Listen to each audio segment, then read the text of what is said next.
नमस्कार। और आज मैंने जो गाना रिकॉर्ड किया है वो हमारा ट्रेडिशनल गाना है, ट्रेडिशनल आरती है, लेकिन उसमें फिर वेरिएशंस हैं क्योंकि ये फिल्म के लिए है, सिचुएशन पे है, तो उसमें ट्रेडिशनल तो आ नहीं सकता, कुछ ना कुछ उसमें काम हुआ है। और हमारे जो म्यूज़िक डायरेक्टर हैं रविशंकर जी हमारे साथ बैठे हैं। बहुत ही टैलेंटेड म्यूज़िक डायरेक्टर हैं, इन्होंने पहले भी बहुत काम किया है और इस आरती को ये एक नया शेप देने वाले हैं सिचुएशन के हिसाब से, क्योंकि सिचुएशन कुछ बाहर कुछ और हो रहा है, मंदिर के अंदर कुछ और हो रहा है, इस तरह की सिचुएशन है, तो ये उसको बहुत खूबसूरत शेप देने वाले हैं। तो रविशंकर जी का कमाल इसमें देखिएगा।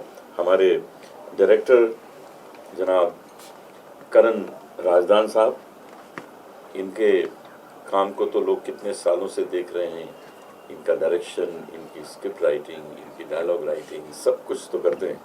तो मुझे बहुत खुशी है कि करण राजदान साहब ने मुझे इस फिल्म में गाने के लिए भी बुलाया है और साथ साथ एक रोल भी दिया है, इम्पोर्टेंट रोल है, जिसमें मैं यूँ समझ लीजिए हीरो का पिता हूँ। तो बहुत इम्पोर्टेंट रोल मुझे दिया है। ये आरती जो आज रिकॉर्ड हुई है ये मेरे ऊपर ही पिक्चराइज होगी, तो आप लोग सब देखिएगा। इसकी शूटिंग हम 15 फरवरी से ऋषिकेश में शुरू कर रहे हैं, तो बहुत अच्छी जगह शूटिंग हो रही है। बाकी इसकी जो डिटेल है फिल्म की हम चाहेंगे करण जी बताएं।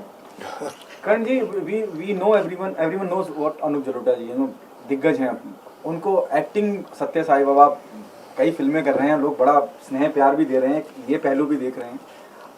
Casting plays a very important part. Why Anup Jalota ji? Sir, I want you to take it on a positive note. Anup Jalota ji को भजन सम्राट कहा जाता है, स्पिरिचुअल सिंगिंग के किंग हैं, और ऊपर से मैं इंसानों के साथ काम करता हूँ, हुनर उनमें होता है, ये अलग बात है। तो मुझे ये सबसे पहले तो इंसान के तौर पे बहुत कमाल लगते हैं। दूसरी बात ये है कि मेरा रोल जो था वो एक पंडित और पुजारी का था, तो क्या पंडित और पुजारी आरती गाएगा नहीं, भजन कीर्तन करेगा नहीं? तो इससे बेहतर क्या मिश्रण हो सकता था कि जो ओम जय जगदीश हरे भी गाएं और साथ में अपने बेटे को धर्म का पाठ भी पढ़ाएं। So that is why Mr. Anup Jalota is in the film. ये हमारी थोड़ी सी मजबूरी है कि हम फिल्म का टाइटल आज रिवील नहीं कर रहे, हम 15 फरवरी को कर रहे हैं, सीधा उत्तराखंड से लाइव ये होगा, तो मुहूर्त के बाद टाइटल भी बताया जाएगा। और मेरा ख्याल है तब जब आप टाइटल सुनेंगे तब आप समझेंगे कि अनूप जलोटा और वो टाइटल वो बिल्कुल मिले हुए हैं। तो क्योंकि वो टाइटल में अनूप जी छुपे हुए हैं और वो टाइटल अनूप जी में छुपा हुआ है। तो टाइटल के बाद आप लोग सन्नाटे में आ जाएंगे। अनूप जी, क्या ये बहुत चैलेंजिंग रोल होने वाला है, जो मुझे थोड़ा बहुत समझ में आता है जिस तरह से करण जी ने बताया, और मुझे लगता है कि एक हिंदुत्व की हम जब बात करते हैं कि अपने बच्चों को उस तरह की तालीम दी जाती है कि अपने धर्म के ऊपर बहुत अडिग रहो, तो क्या ग्रे शेड दिखने वाला है, क्या नेगेटिव किरदार निभाने वाले हैं यहाँ? इसमें कहीं नेगेटिविटी है ही नहीं। ये फिल्म है, जैसे भारत माता है ना, माता क्यों कहा जाता है भारत को? जितने देश हैं दूसरे उन सबको पिता कहा जाता है, यहाँ तो माता कहा जाता है। इसलिए कहा जाता है कि माँ जो है वो अपने आंचल में सब कुछ छुपा लेती है। हमारे यहाँ ये कहा गया है कि हम अपनी माँ की पूजा करते हैं लेकिन दूसरे की माँ की इज्जत तो करते हैं। तो इसलिए मुझे ऐसा रोल दिया गया है। मैं तो देखिए, मैं सब कुछ गाता हूँ, मैं भजन गाता हूँ, गज़ल गाता हूँ, नातिया कलाम गाता हूँ, शब्द गाता हूँ, जैनी स्तवन गाता हूँ, सब कुछ गाता हूँ। तो इसलिए हमारे देश में हर व्यक्ति ऐसा होना चाहिए जो हर धर्म को अपना समझे और प्यार करे। ये एक बहुत बड़ा मैसेज है और सबक है इस फिल्म में। इस फिल्म का जब आप सुनेंगे नाम कि क्या फिल्म है तो आप ज़रूर सन्नाटे में आ जाएंगे, इतना ज़बरदस्त इसका टाइटल है।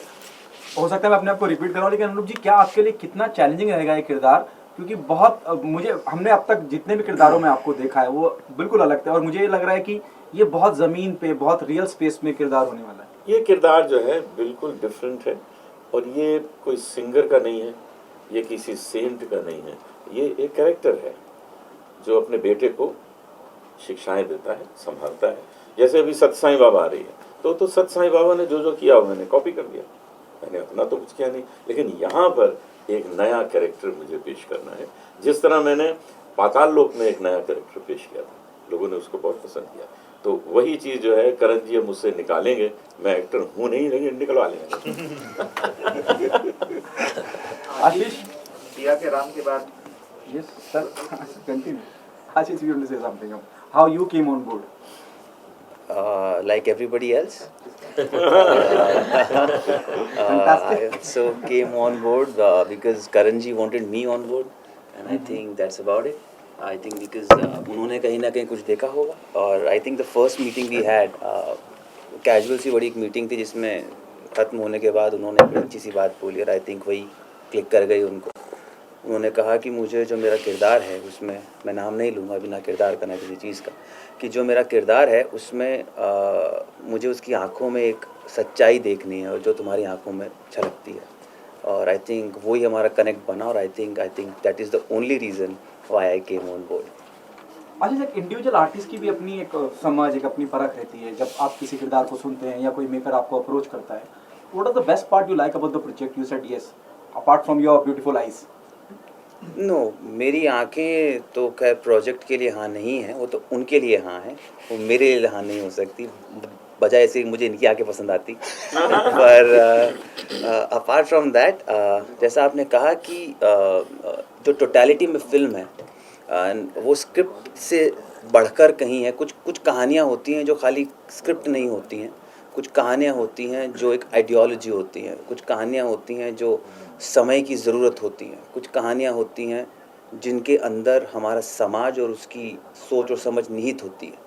तो कुछ इसी तरह की कहानी है जो कि आज के ज़माने में, आज के हिंदुस्तान को जिसकी बहुत आवश्यकता है, और जैसा हम आजकल जो भी हमारा सोशो पॉलिटिकल सिनेरियो है हिंदुस्तान का, उसके लिए बेहद ज़रूरी है कि हम हमारी जो हिंदुस्तानियत है उसको बचा कर रखें, और कैसे बचा सकते हैं।